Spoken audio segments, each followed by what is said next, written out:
Aloha out-of-state agents, this is Kwanzaa from Hawaii Real Estate Exam Prep, and I thought I'd make this quick video just going over the state portion of the Salespersons exam. I'm also going to give you a really helpful tip towards the end of the video, so please stay tuned for that. What you're looking at here is the PSI exam outline, which I'll have linked for you in case you want to look at it on your own. And this is the outline for the entire exam. It tells you everything you need to know about the Hawaii Real Estate exam. So getting started here, a passing score for the salesperson exam is 70%. So you have to get at least 70% to pass. The state exam is 50 questions. It's worth 50 points. You have 90 minutes to complete it, and you need to score at least a 35 to pass. I know this says over here salesperson / broker, but I'll show you which things are broker specific so you don't have to focus on them. Okay, moving on to the state portion or the state exam, you have ascertaining and disclosing material facts. This is 8 items or 8 questions. This covers the Bureau of Conveyances or Land Court, Tax Office, statutory disclosures, environmental conditions, and Hawaii land history and property rights. The second topic is types of ownership, which is 4 items or 4 questions on your exam, and you need to know about condominiums, cooperatives, time-sharing plans, land trusts, and planned unit developments. Property management is the third topic on your exam, and it covers 4 items or 4 questions, and it's over the residential landlord-tenant code, and not this part because it's broker only, so you don't have to worry about this. Just the residential landlord-tenant code. Land utilization is 3 items or 3 questions. You need to know about planning, land use and zoning, county ordinance, restrictive covenants, state land use classifications, and special management areas. Then you have title and conveyances, which is 6 items or 6 questions. You need to know about estates and interests, tenancy, liens, recording systems, boundary issues, and foreclosures. Contracts is 5 items or 5 questions on your exam, and it's about timing, contingencies, validity, and provisions.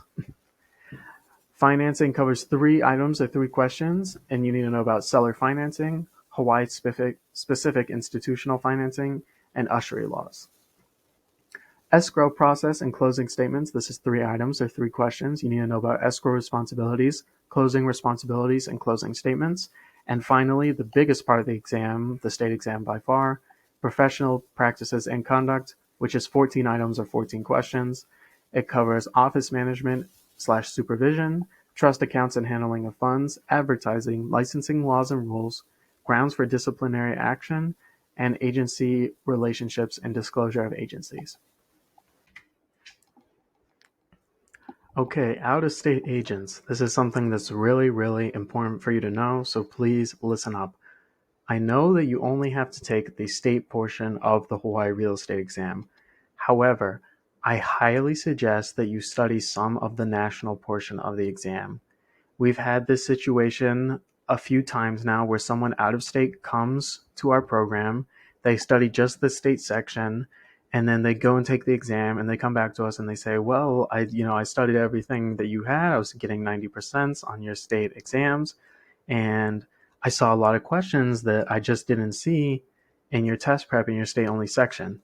That's because, and this is something that's a little bit tricky, a lot of the national portion of the exam is also in the state exam. So the state exam assumes that you have a background knowledge of the national exam.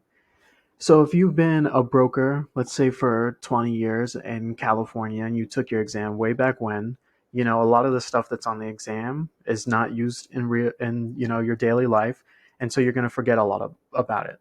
And that stuff is really the national portion of the exam. So I'd really highly suggest study the state portion, of course, but then go to our exams and take a couple of our national exams and see how you're doing there.